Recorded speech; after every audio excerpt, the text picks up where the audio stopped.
High বন্ধুরা, তোমরা সবাই কেমন আছো? আশা করি তোমরা ভালোই আছো। আমার আজকের ভিডিওটা একটু অন্যরকম। কেউ রাজনীতি ভেবে নিও না ভিডিওটাকে, কিন্তু এটা রাজনীতির ভিডিও না, যদিও শুনতে ওরকমই লাগছে।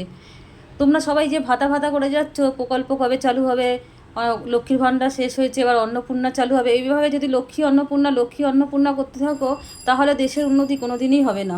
ওয়েস্ট বেঙ্গল যেরকম ছিল ওরকমই থাকবে। এত যদি সরকারের মাথায় চাপ দেওয়া হয় ভাতা প্রকল্প করবে, তাহলে উনি এইগুলো করবে না আমাদের উন্নতি করবে? কোনটা করবে? আমাদের তো চাকরি বাকরি, শিক্ষা, স্বাস্থ্য সব কিছু দেখবে, এগুলো দেখবে না আমাদের ভাতাগুলো দেখবে, তাই না? সুতরাং অযথাই ভাতা ভাতা করা বন্ধ করো। এতদিন লক্ষ্মীর ভাণ্ডার চলেছে, ওই সেই যেরকম কাজ সেরকম রয়ে গেল ওয়েস্ট বেঙ্গল। এইবার চালু হবে আবার অন্নপূর্ণার ভাতা, সেই ওই একই জায়গায় থাকবে। মানে সরকারকে শুধু চাপ দেওয়া হচ্ছে এইটা। হ্যাঁ, ভাতা অবশ্যই হবে। কাদের হবে? বিধবা ভাতা হবে, ঠিক আছে। তারপরে হবে বয়স্কদের ভাতা, বার্ধক্য ভাতা যেটা বলে। আর শারীরিকভাবে যারা কাজ করতে অক্ষম, পঙ্গু যারা, তাদেরকে কিন্তু ভাতা দেওয়া যায় অবশ্যই। সুতরাং সুস্থ মানুষদের, যাদের দুটো চারটে হাত পা আছে, দুটো হাত দুটো পা আছে, তাদের কিসের ভাতা, তাই না?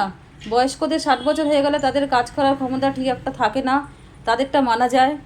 যারা শারীরিকভাবে অসুস্থ, বিকলাঙ্গ যাকে বলে, বা হ্যান্ডিক্যাপ, তাদের ভাতাটা মানা যায়। অযথা সবাই কেন ভাতা নেবে? যদি ভাতাই নিতে থাকো, তাহলে কিন্তু আর ওয়েস্ট বেঙ্গলের উন্নতি কোনো দিনই হবে না, সম্ভবই না।